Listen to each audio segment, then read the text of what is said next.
Welcome back to Q and Assaults. We do this every Saturday where y'all can come in this live stream, which is private, only for the Big Dog members, and assault me with any questions you may have. They could be football related. They could be fantasy football related. They could be anything related. It just has to be in the family. It just needs to be related to something somewhere. I'll try my best to answer it for you, all right? The only way to get into this live stream, the only way to become a Big Dog member is to head over to bdge.co, bdge.co, and become a Big Dog member. Very easy, very self-explanatory once you get onto the website. It's fresh, it's clean, it's new, it is beautiful. You'll also see on the top menu the Q and Assault button, which I will throw up on the screen right now for you. This is what the website looks like. Don't worry about that yellow bar. That's just for the questions in the actual live stream itself. When you're on the website, we've got our weekly rankings. We've got our waiver wire rankings. We've got Q and Assault.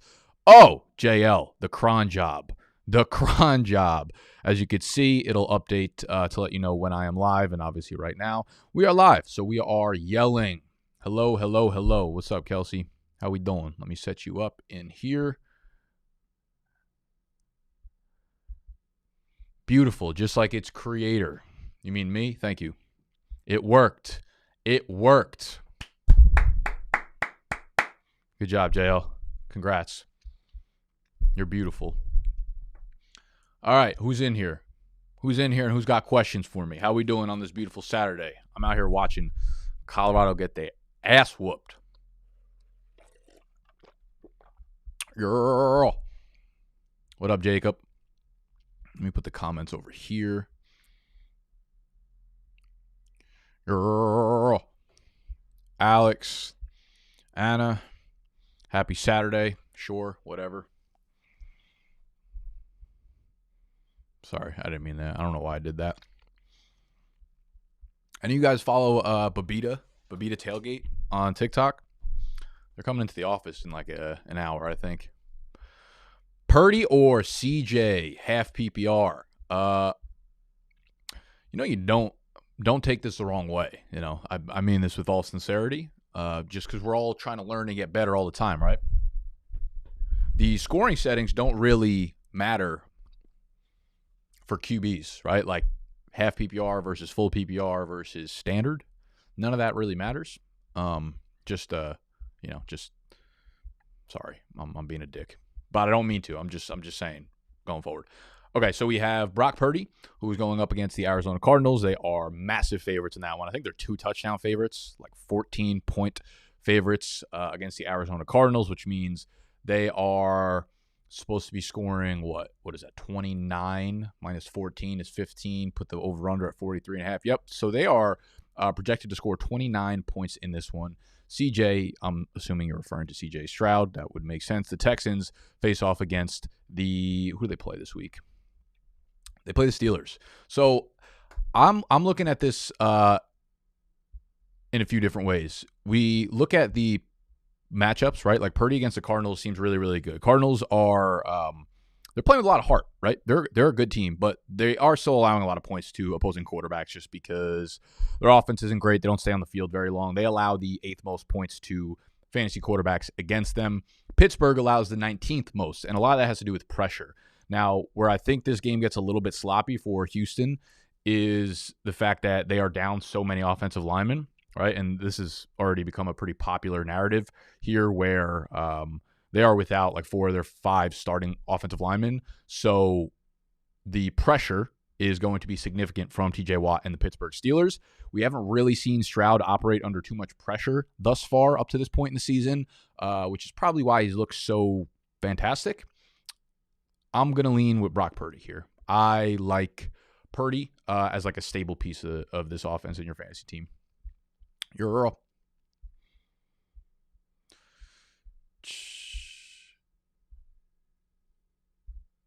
Nikki Cookie, full PPR. Who should I start up my second flex? DJ Moore or Roschon Johnson? Am I crazy for wanting to start Anthony Richardson over Burrow? I also have Chase.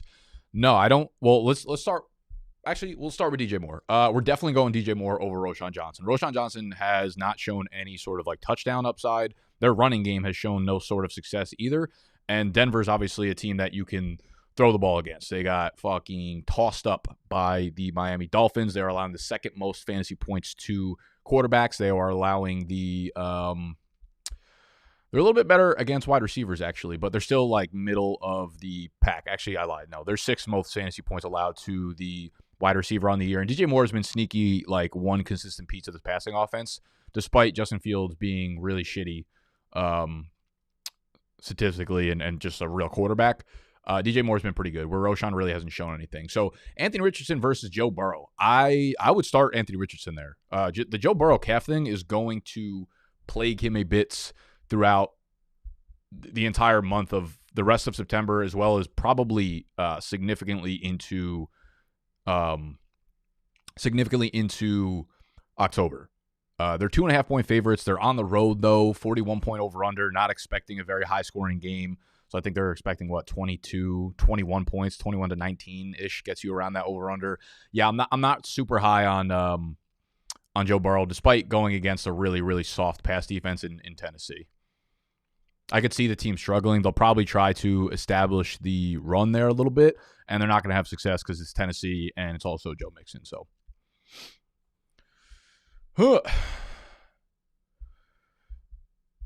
Nick, you can't have it both ways. You constantly yell at people for not including scoring settings, and now you're saying you don't need them for quarterback. Well, I need them if that's a fair point, but also not a fair point at all. I need them if the quarterback scoring settings are different than normal. Like if it's 4-point per passing touchdown versus 6-point per passing touchdown. The half PPR doesn't matter with quarterbacks because quarterbacks aren't catching passes unless you're named Desmond Ridder and you're fucking throwing the ball to yourself because you can't throw it far enough to anybody else on the field.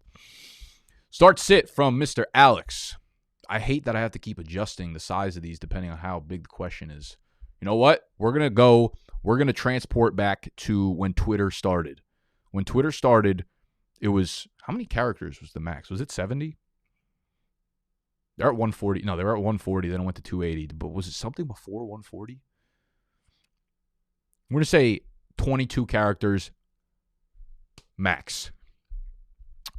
Start sit. Javonte at Chicago or Josh Palmer versus Las Vegas. Those are pretty good. See, like here is a good example of when I would like to know the scoring settings. Full PPR versus half PPR versus standard, that kind of thing. I actually think I'd be okay going back to Javonte Williams here. He's not a guy that I've been like high on to start in most scenarios. But again, going against Chicago's allowed the second most fantasy points on the year to opposing running backs. They were allowing 34.7 fantasy points per game to opposing running backs. They're allowing a shitload of rushing touchdowns. I think Javonte could absolutely get in on this one. They're allowing a receiving touchdown per game. I'm okay with Javonte Williams here for sure. If it's like full PPR, I would think about Josh Palmer, but I kind of want to see what the split between Quentin Johnson and Josh Palmer is now with Mike Williams out. Oh, the full PPR. Okay. Wait, did we just have the same question back to back? Oh, that's fire. Oh, no, you are the same person. Sheesh. Ralkin, 10-man, full PPR, trade analysis, giving Flowers and Amari Cooper, getting Devontae Adams. Any thoughts? I'm going to assume that one of those guys is on your – I'm going to assume Zay Flowers is kind of on your bench. I would take Devontae Adams there. He is like clearly far and away the best player in this trade. I like Amari Cooper a lot.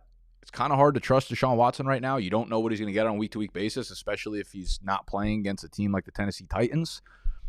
Zay Flowers, while he's been awesome as well, this offense has not shown the ability to open it up. All they do is dink and dunk by the line of scrimmage, whereas Devontae Adams is fucking Devontae Adams. So I would take Devontae Adams there, assuming you have like something reasonable behind them to throw in at wide receiver later.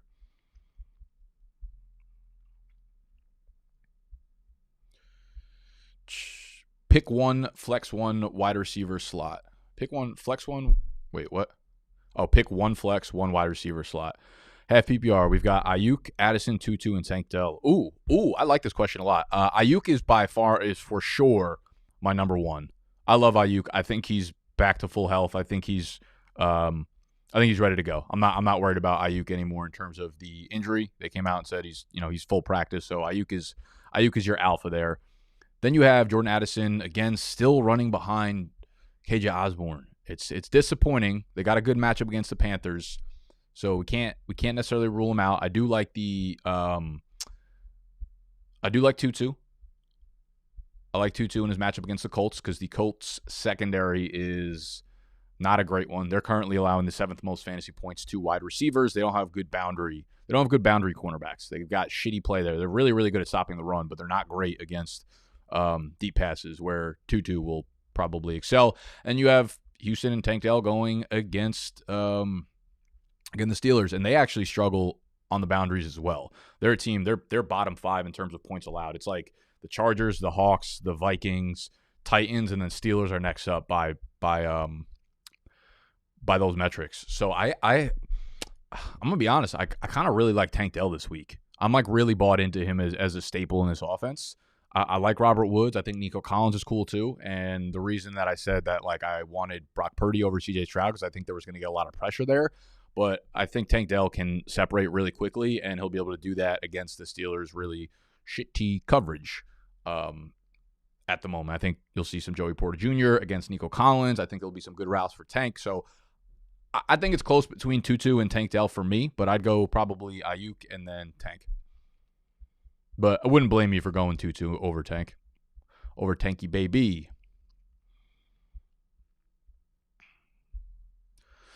The last collab y'all did with Beta was really good, by the way. Excited for another one. Yes, sir. They might actually be in the office right now. He just asked me for the address. I don't know what we're doing today. I think they were just in town because they were going to the Sunday night football game for the Jets, and then Monday night for the Giants tomorrow. Officially, Saquon Barkley is listed as doubtful. It's not surprising.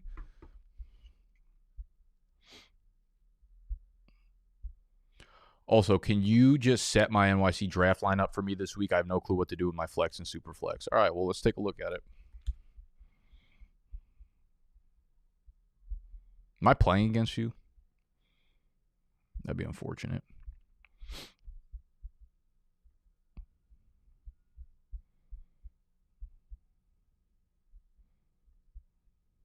All right, so this is your lineup. Let me move these up a little bit.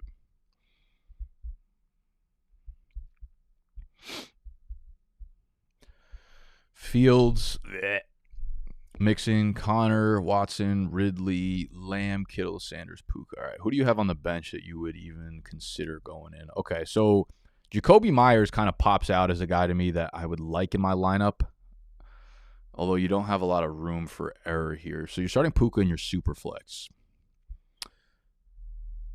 I guess in a full PPR, I really can't blame you for starting him over Tannehill. I think I might actually do the same thing. Not a great spot to be in there, Anna. Not a great spot.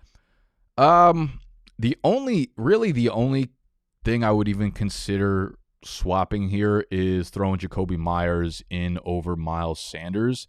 Sanders popped up as questionable very recently, didn't he? Groin didn't practice on Friday, is now questionable playing week 4 against the Minnesota Vikings. Sanders was downgraded at Friday's practice after he was limited on both Wednesday and Thursday. That makes me a little bit nervous. I don't know what his involvement's going to be in the game. I also just don't think he's a very good running back. He's getting like a decent amount of targets, but as you can see, this is a full PPR league, and he's still like only ripping you 11, 7, 17 points there, basically because he scored a touchdown and a lot of shitty success on the ground.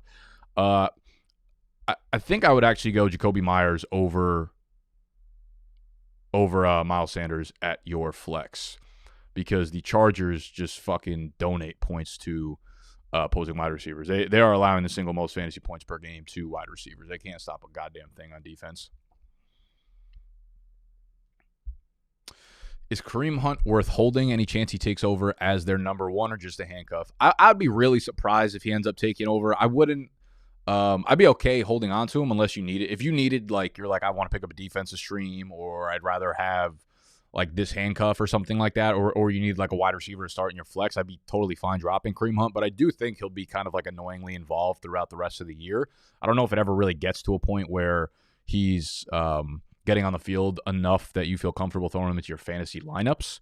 So if I had to put like a percentage on him taking over as the 1, I would put that as like 10 to 15%. So I don't care much for Hunt at this point.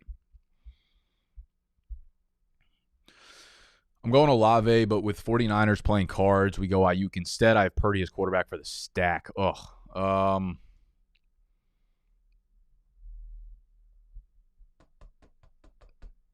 I just can't really imagine a world where I'm sitting Olave.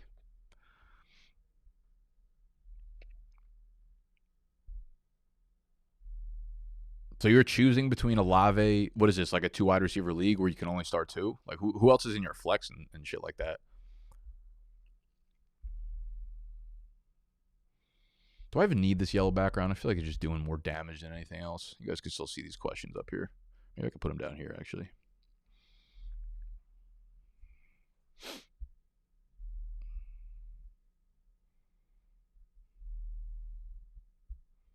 Yeah, I mean, straight up, I would probably just go with Olave there, but I'd love to find a way to get Ayuk into the lineup. What else? Here's another. Let's check out the weather for the weekend to see if there's any games that are affected via weather. Roto Grinders. Game in London. Oh, dude, the game tomorrow is going to be so fucking hype. We have so much riding on it. We got Deal or No Deal. J-Mo's already doing his hot dog banana punishment.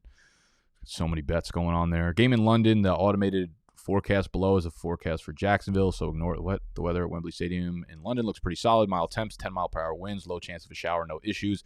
Minnesota at Carolina, winds around 10 miles an hour. Not impactful, but might actually end up being the highest winds of the week on a quiet. All right, so we got pretty much a great weather weekend for fantasy football altogether. So nothing really to worry about there. Good news. Good news, peoples. What else we got? We got any other shit starts? We got any other questions we want to assault me with? Earl?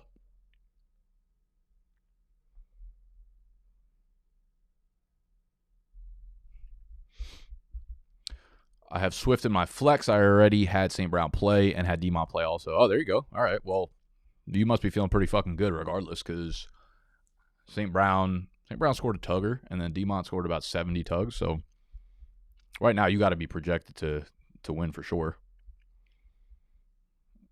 I feel like the decision between Ayuk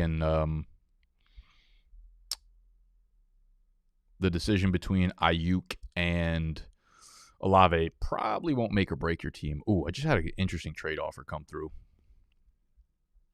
Interesting trade offer into Dynasty League with Gut from Gutterstein. His first. What's his first going to look like? How is he 2-1? Why is he 2-1 right now? He's 2-1. He'll probably finish. It'll probably be at the 106, maybe 105. We've got fucking teams tanking left and right. Those are going to be shitty picks. Ugh. It's Jonathan Taylor and Kyler Murray. I'm giving those two away for CeeDee Lamb and his first next year, which will likely be, once he gives CeeDee Lamb away, a top half of the first. Probably not top 3, but a little bit after that. It's full PPR. We start 3 wide receivers and 2 flexes. CeeDee Lamb is really valuable here. Obviously, it's super flex. Is it full PPR or half PPR for running backs? It might be tiered. I think it's tiered. So Jonathan Taylor would get half PPR. Also, don't know what his status is. Obviously, it's nice to have him back. The way I'm looking at Jonathan Taylor, I think, redraft and dynasty, I guess right now, is like I'm totally expecting to have him back this year, but I'm kind of in my mind like giving it a buffer period. Like I don't know if I expect him to be, workhorse Jonathan Taylor week 5 right away, like right off the rip. Unlikely, but I did think I do think that we'll probably have him back, like, I don't know, full strength, hopefully like week 6 or 7. So that's kind of the way I'm looking at Jonathan Taylor. And I'd be trading away Kyler Murray. And when I drafted him in the startup, I was drafting him for the mindset of having him next year going forward, because I have Kirk Cousins and Deshaun Watson as my QB 1 and 2. So Kyler would actually be my 3, inadvertently end up probably being my 1 once he's healthy next year. So if I gave away Kyler and JT, they wouldn't be huge hits on my team this year, which is competing right now. I am 2-1 in 4th place. So my team's pretty good. I also don't think I would be trading the future a little bit for the now, but I don't think I'd be losing in value either. Like CD and a first is pretty good still.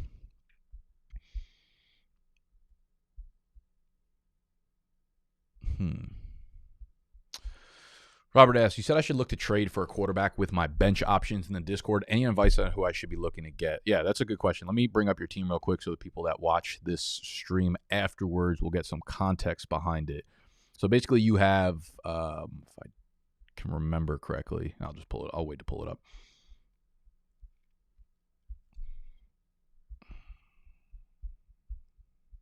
Ugh, I can't fucking see shit with the way Sleeper does this. So it's a super flex league. You have Tua as your QB1, so you're fine there. And then as your super flex, your QB2, you have a decision to be made between Howell and Bryce Young. So the rest of your lineup is really, really good. I mean, you have, well, at least on paper, you have Josh Jacobs and Zach Moss right now, but you also have JT on IR. So you have the Colts starting running back, which would probably be pretty valuable regardless of which one of them is under center. You have Amon-Ra, you have Jamar Chase, you got Puka. On your bench, you have Ramondre Stevenson, Jerome Ford, Deebo Samuel, and Josh Palmer. So you have a really, really stacked lineup outside of your QB2. You could do this in a bunch of ways because the beautiful thing about your lineup is there is no I'm going to download this and see if I can throw it up on the stream right now. Give me a sec while I try to pull this up.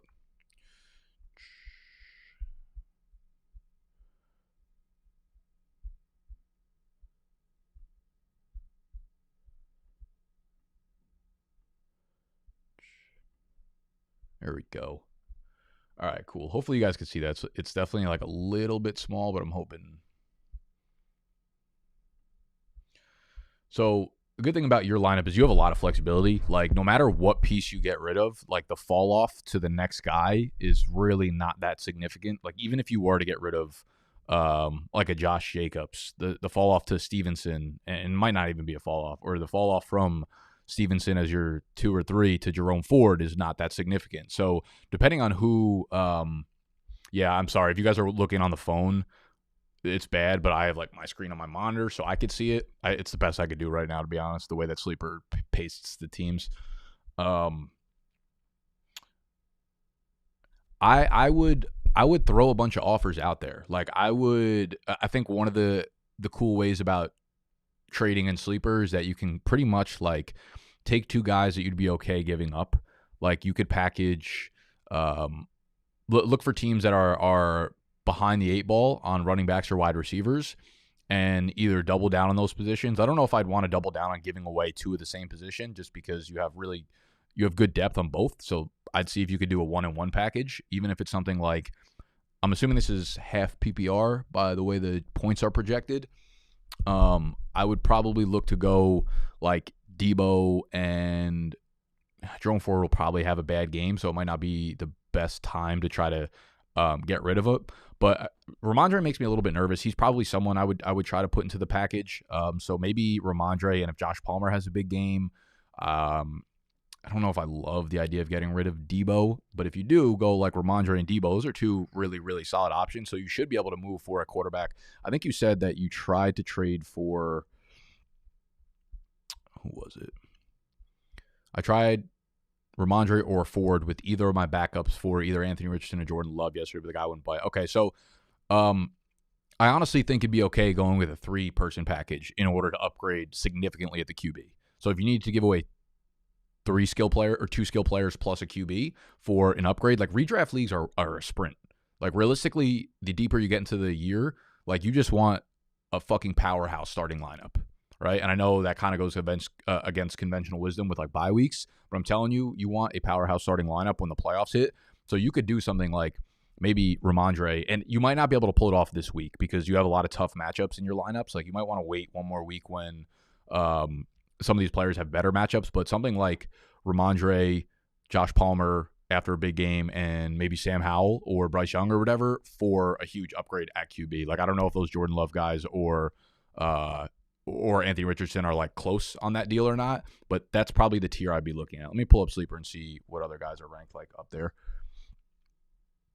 I wonder if you can even grab like a Justin Fields, like straight up on a swap for one of those skill players. Like, would the Justin Fields owner deny a trade of Ramondre and Sam Howell, or Ramondre and Bryce Young? I think that might be something to consider. But something else you could do is send a trade offer to like everyone in your league with something packaged like that, where it's like you send them 2 players or even 3 players, and then also like follow up with the DM and say something like, Debo is flexible with like if you want to swap Debo for Josh Palmer, or no one obviously fucking do that, but you get the point. Let them know that they could swap this player for any of these options as well, and it gives them a little bit more flexibility. And I think if you do that to all 11 other teams or 9 other teams, however big your league is, you'll probably be able to get something from those guys. I hope that was helpful. Sometimes I just start fucking yapping and it doesn't make sense. This is definitely basic, but you talk about game scripts a lot. How do you figure out what the game script is for a game? Do you research that somewhere? Or do you just know based on the matchup? So this is a good question, Anna. Game script basically refers to like whether or not you expect a team to be leading. And a lot of the times you can just go on. Let me pull my screen up real quick for you.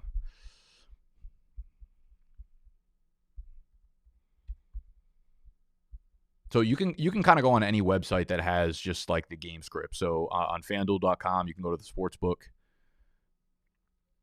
and then go to NFL.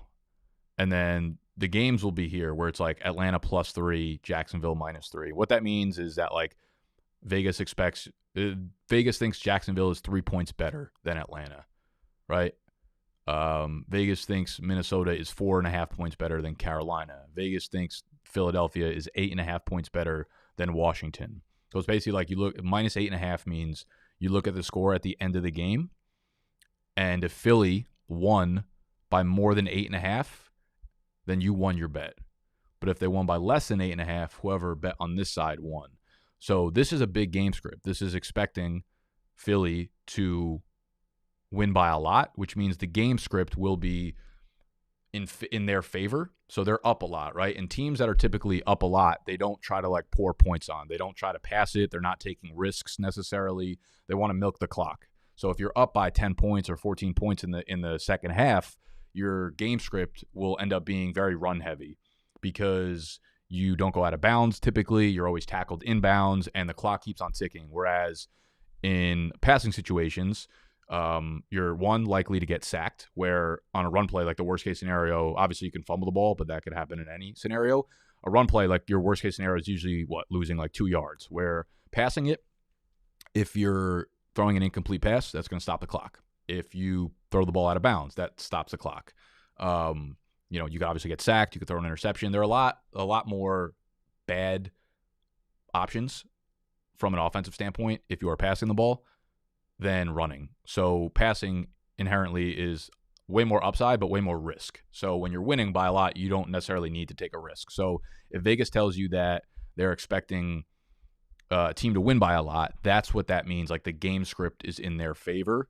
So you talk about running backs typically get favored in that scenario. Pass catching running backs get a big downgrade. If your team is expected to win by a lot, they're not throwing the ball to their running backs a lot. They're just ground and pound, 3 yards, 5 yards, 3 yards, 5 yards, things like that. So San Francisco, you're looking at this, and it's like it's not great game script for Ayuk and Debo and Christian McCaffrey in the passing game, or Kittle, I should say, because Christian McCaffrey will probably get a lot of carries. Whereas for the whole second half, if Arizona's projected to be down by a huge fucking number of points, that means that they're going to be throwing the ball a lot, right? Because if you're down 28 points, what's the only way to really get back? Big chunk plays. That happens via the pass. So in a game script like this, you might expect the quarterback, instead of throwing the ball 30 times, to throw the ball 45 times, because the whole second half might just be pass attempts to try to score more, try to get back in the game kind of thing. So, you might not even be a good player, but if the quarterback's going to throw the ball 45 times, the wide receivers inherently get way more targets as well. So if you're expected to lose by a lot, then the game script is not in your favor. So I hope that kind of makes sense.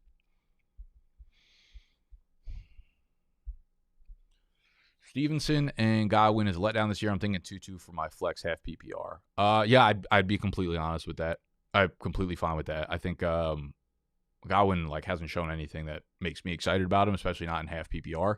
He doesn't score any touchdowns. It's all Mike Evans, and Stevenson kind of the same thing. He's letting up a lot of work to to Zeke. And then they play the Dallas Cowboys this week.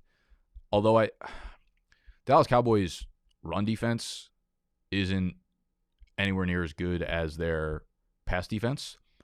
But they're still very fucking good. So it's not a great matchup for him whatsoever. So yeah, I'd be fine with 2-2 there. That's probably what I would do as well. Garen, and it got some bad luck at the RB position, but loaded at wide receiver. You love to hear it. I have Tyreek, Amon-Ra, Ridley, Dobbs, and Zay Flowers, Charbonnet, and Pierce at the RB spot. Who do I go get? That's a great question. Garen,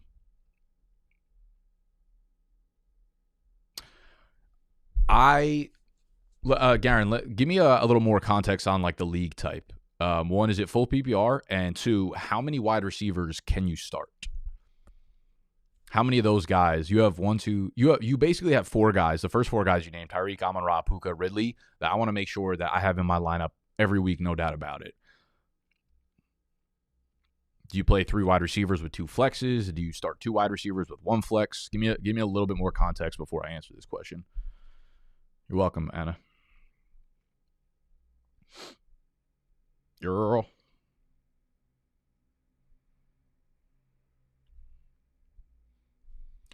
Full PPR, we start 2 wide receivers and 1 flex. Okay, so you can only get 3 of these guys in at any given point, which means I still want to keep those. I want to have at least 1 extra guy behind the number of starters I have to feel really good about bye weeks, injuries, going forward, that kind of thing. So we're okay getting rid of. I mean, I like Dobbs a lot, like Zay Flowers.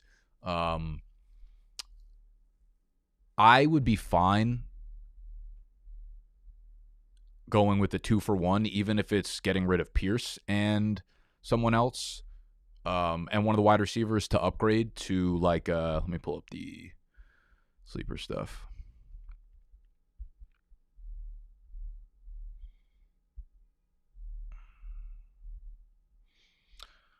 I would maybe target someone like Josh Jacobs right now. Maybe target Travis Etienne. Maybe target, it's full PPR, so James Cook is not even that bad. I wonder if you can package Pierce and Dobbs for James Cook. Or, since it's full PPR, I do want to keep all those dudes. Zay Flowers is kind of cool too. Maybe wait for a Zay Flowers game and try to package Flowers with Pierce. Those would be my thinking. That second row, this line right here, are the guys that I'm looking to move. The top 4 guys you named are guys I want to keep because I'm not trying to trade away good fantasy football players. But I would like to keep Dobbs and Zay Flowers, so I wouldn't I wouldn't move just for the sake of moving if you can't find anything. Like, I wouldn't lose value in a trade just because I feel like the top part of your team is good enough to kind of carry you. But I would try to package like a Pierce and Zay Flowers or Pierce and Dobbs after good games for dudes like Jacobs, or see if you could get ETN. I'd be okay going all the way down to James Cook. Maybe Aaron Jones after a bad week. He'll get more and more healthy. Not worried about him. That's probably maybe DeAndre Swift if the owner doesn't really like super believe in him. It's probably the drop off there, because I think once you get lower than that, once you're talking about like, I don't know, even if it's like Pacheco, I don't think the gap between like Pacheco and Pierce is really like worth adding a second piece onto. Should Kamara be benched for one of Roshan, Palmer, and a half PPR league at flex, or just roll the dice on Kamara against Tampa, rolling Lamb, Waddle, wide receiver, Mostert, Henry, running back? Yeah, I mean, definitely not for Roshan. I can understand why you might consider Joshua Palmer, but I'm gonna let Kamara rip there because I don't think either of those options are sexy enough for me to open the wallet there. 12-team full PPR. Sell high James Conner, or could he be legit top 15 back rest of the year? Who would you target if you do trade him? I mean, he's playing so fucking well. Every year he does this, man. Every year I'm like, I want no part of James Conner, and then every year he makes me want a part of him. He's just doing exactly what he does every year. 15 plus touches every single game, scoring on the goal line, which is like something I don't really trust the Arizona Cardinals to continue doing. But like, maybe I'm being stupid here. Here's the thing with Conner is like, I don't know if I necessarily try to sell high. If you can get something really good in return where it's like a fair trade, I'd be okay moving him for a wide receiver straight up. James Conner's scoring a lot of points, but I think everybody is probably of the mindset that like, oh, James Conner, this is kind of fluky. It's the Arizona Cardinals. So if you could flip him for, like a Keenan Allen or even like a, Chris Olave, Devontae Smith, Calvin Ridley is someone I'd be looking to do that with. Jalen Waddle could be a really good like buy low target right now. Ayuk I would do it for. So those guys, I would send out offers for all of those guys. I'd be super fine with it. But if people are gonna come back to you with like Jordan Addison or like Christian Kirk or like Courtland Sutton, I'm not like doing it just for the sake of doing it. So go for those top end PPR wide receivers. If not, let him sit. Let him keep racking up those 12 to 15 points for you. Honestly, I'd be happy you drafted him.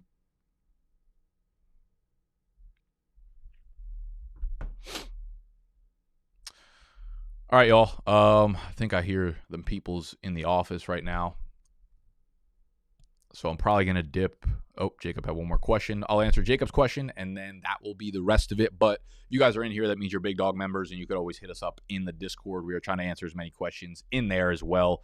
But again, if you are not a member and you're watching this live stream afterwards, the only way to get in the live stream your personal questions answered is to go to bdge.co, is to become a member. And every single Saturday, we will be hosting these Q and Assault live streams. Jacob, what's your thought on Calvin Ridley this year? Week 1, just a tease. I got a lot of him this year, and it's been a letdown. Yeah, I mean, it's been a tough week 2 and 3.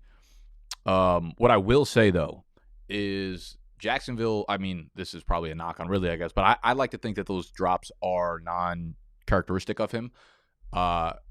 Everyone's kind of like clowning Trevor Lawrence right now. Trevor Lawrence has the second highest graded. He is the second highest graded quarterback, according to PFF this year. Like, there's been a lot of drops. There's been a lot of bullshit going on with the Jacksonville Jaguars, but T-Law is just fine. I'm not worried about the offense whatsoever. In terms of passing grades, it goes Tua, Trevor Lawrence, Patrick Mahomes. They're going to right this ship. I just hope to fucking God it's not against the Falcons. The Jaguars are going to drop a bomb soon. They're going to drop like a 40 fucking burger real soon. And I'm praying to God it's not in London. I'm praying to God we don't get embarrassed on an international scale. On an international stage, we just don't deserve that. We don't deserve it. It's probably coming, but we don't fucking deserve it. Last question. Full PPR. Kamara, Mostert this week, and Puka, AJ, Ridley, pick 2. Oof. Definitely Puka. AJ Brown, Calvin Ridley. Who